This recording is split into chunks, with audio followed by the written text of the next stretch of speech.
Hai Bapak Ibu, di sini saya Grace Anggun Pancar ingin mempresentasikan sumatif teks eksplanasi dari pelajaran Bahasa Indonesia, PKN, IPS, dan Agama. Selamat mendengarkan, Tuhan memberkati. Jadi, perjuangan para pendiri bangsa dalam menjadikan bangsa Indonesia sebagai bangsa yang mandiri, berintegritas, dan merdeka adalah hal yang sudah lama dilakukan, lebih dari 350 tahun selama masa penjajahan, dan itu bukanlah pekerjaan yang mudah. Makna, semangat, dan komitmen kebangsaan juga dapat ditumbuhkan dengan memupuk nasionalisme dan patriotisme. Semangat dan komitmen kebangsaan. Bukan hanya itu saja, daya dorong motivasi diperlukan dalam diri seseorang untuk menuju kemerdekaan, mempertahankan kemerdekaan, dan membela negara melalui pembangunan dalam berbagai bidang. Jadi, semangat komitmen kebangsaan adalah daya dorong atau motivasi dalam diri seseorang untuk mewujudkan keinginannya sebagai janji seseorang kepada diri sendiri atau orang lain yang tercermin melalui perbuatannya kepada sekumpulan orang yang memiliki kesamaan asal keturunan, pengalaman, sejarah, dan pemerintahan sendiri. Bangsa Indonesia juga melewati 4 periode. Periode pertama adalah periode di mana masa sebelum pergerakan nasional. Pada saat itu masih pada zaman kerajaan.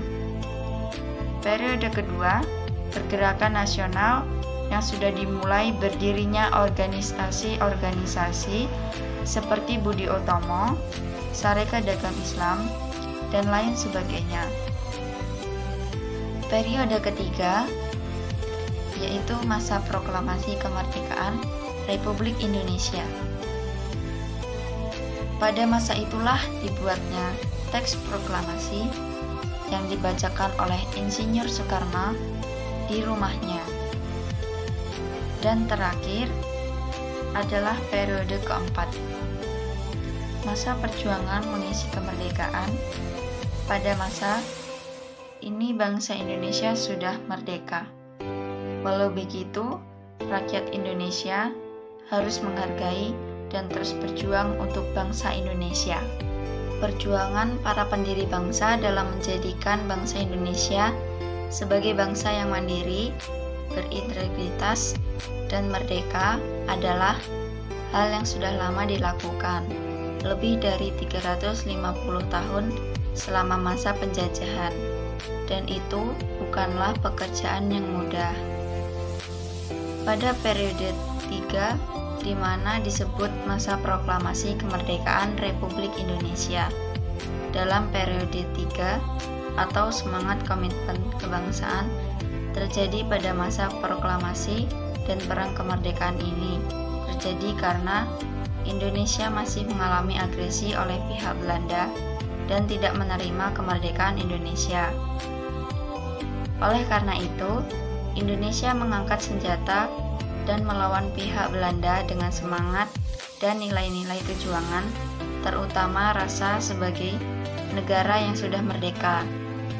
Perjuangan para pendiri bangsa selama periode ketiga inilah yang diberi nama sebagai jiwa semangat dan nilai-nilai berdasarkan kepada Undang-Undang Dasar 1945 atau UUD 45.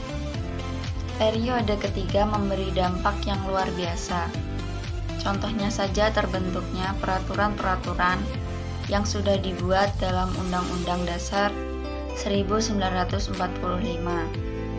atau UUD 45. Lahirnya negara Republik Indonesia menimbulkan reaksi dari pihak Belanda yang ingin menjajah Indonesia kembali.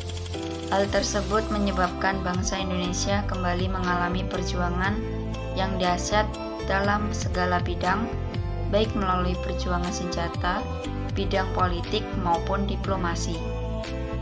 Perjuangan ini melahirkan nilai-nilai operasional yang memperkuat jiwa, semangat, dan nilai-nilai kejuangan yang telah ada sebelumnya, terutama rasa harga diri sebagai bangsa yang merdeka. Semangat untuk berkorban demi tanah air, bangsa, dan negara. Bangsa Indonesia memperoleh nilai-nilai positif dari perjuangan tersebut, yaitu bangsa Indonesia bisa menjadi bangsa dan negara yang mandiri serta merdeka. Selain itu, nilai positifnya adalah berdirinya 5 agama di Indonesia seperti Islam, Kristen, Katolik, Hindu, dan Buddha yang menunjukkan sikap saling bertoleransi satu dengan yang lain. Fondasi dasar semangat juang ialah Pancasila, Proklamasi Kemerdekaan dan Pembukaan UUD 1945. Ketiga hal tersebut saling berkaitan satu dengan yang lain, di mana nilai-nilai spiritual tentang ketakwaan kepada Tuhan Yang Maha Esa, nasionalisme, pengorbanan, persatuan dan kesatuan, anti-kolonialisme, kemerdekaan serta ikhlas dalam mempertahankan Negara Kesatuan Republik Indonesia atau NKRI. Adapun salah satu contoh bentuk pengorbanan yang terjadi saat Perang Diponegoro. Perang Diponegoro adalah perang terbesar yang dialami Belanda. Perlawanan ini dipimpin Pangeran Diponegoro yang didukung pihak istana, kaum ulama, dan rakyat Yogyakarta. Perang ini terjadi karena Belanda memasang patok-patok jalan yang melalui makam leluhur Pangeran Diponegoro. Begitu banyaknya orang yang berkorban demi bangsa Indonesia, dan perang ini tentu saja mengajarkan kita untuk bisa bersatu walau berbeda, dan marilah kita menjadi pelajar yang kaya akan pemikiran agar bisa memajukan bangsa dan negara selalu. Dan tentu saja sudah sepatutnya jika warisan akan perjuangan, semangat, dan komitmen terhadap bangsa dipertahankan oleh para generasi muda sebagai bentuk balas jasa terhadap apa yang dilakukan oleh para leluhur.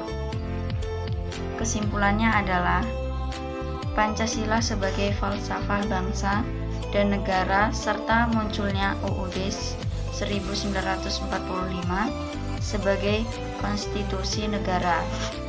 Perjuangan ini melahirkan nilai-nilai operasional yang memperkuat jiwa, semangat, dan nilai-nilai kejuangan yang telah ada sebelumnya, terutama rasa harga diri sebagai bangsa yang merdeka, semangat untuk berkorban demi tanah air, bangsa, dan negara. Makna pengharapan dalam semangat dan komitmen kebangsaan yaitu untuk mempersatukan bangsa Indonesia dan mengusir penjajah bersama-sama tanpa memandang adanya perbedaan satu dengan yang lain. Tuhan menolong bangsa Indonesia mewujudkan harapannya dalam komitmen kebangsaan lewat para pahlawan yang diberi kepercayaan oleh rakyat Indonesia untuk melawan para penjajah, yang dimana hingga saat ini rakyat Indonesia bisa merasakan kebebasan melalui pendidikan yang bisa ditempuh di luar negeri, bahkan bisa membuat bermacam-macam alat teknologi yang bisa digunakan dalam kehidupan sehari-hari oleh rakyat Indonesia. Harapan para pendiri bangsa dalam mewujudkan cita-cita kebangsaan adalah berharap bangsa Indonesia bersatu tanpa membeda-bedakan status sosial, di mana terutama tidak membeda-bedakan suku, daerah, dan agama.